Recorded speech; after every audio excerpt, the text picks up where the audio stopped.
মাছ ধরা নিষিদ্ধকালীন সময়ে মা ইলিশ সংরক্ষণে সমুদ্রে অভিযান শুরু করেছে নৌবাহিনী। অভিযানের ব্যাপারে বিস্তারিত জানাতে নৌবাহিনীর জাহাজ বা নৌজা শৈবাল থেকে আমাদের সাথে যুক্ত হচ্ছেন সহকর্মী মুজিবুল হক।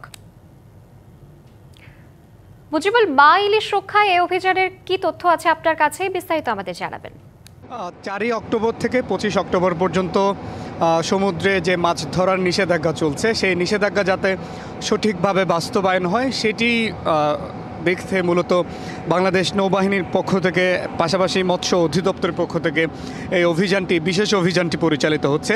আপনি জানেন যে মা ইলিশ রক্ষায় সরকারের পক্ষ থেকে এই 22 দিনের একটি নিষেধাজ্ঞা দেওয়া হয়েছে।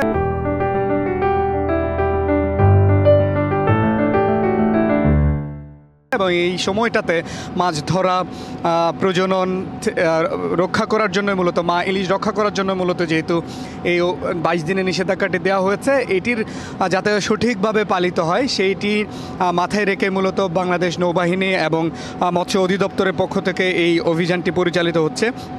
মূলত বাংলাদেশ নৌবাহিনী ইন এইড টু সিভিল পাওয়ার এই ভিত্তিতেই মূলত এই অভিযানটি তারা চালাচ্ছে। আপনি জানেন যে গত 4 অক্টোবর যখন এই নিষেধাজ্ঞাটি শুরু হয়, এরপর থেকেই মূলত বাংলাদেশের যে সমস্ত সমুদ্র উপকূলবর্তী যে এলাকা, বিশেষ করে চাঁদপুর, চট্টগ্রাম, কক্সবাজার, এই এলাকাগুলোতে তারা নিয়মিত টহল পরিচালনা করছে। এবং এর ফলে কিন্তু দেখা যাচ্ছে যে যে নিষেধাজ্ঞাটি সরকারের পক্ষ থেকে দেওয়া হচ্ছে সেটি যথাযথভাবে পালিত হচ্ছে। অনেকটা আমরা সেটাই দেখতে পাচ্ছি।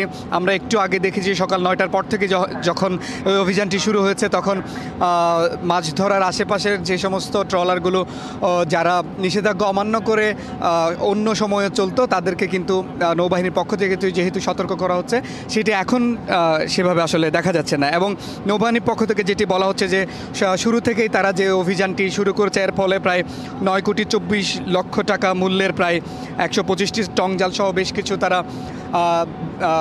যে জাল থেকে শুরু করে নৌযান তারা জব্দ করেছে।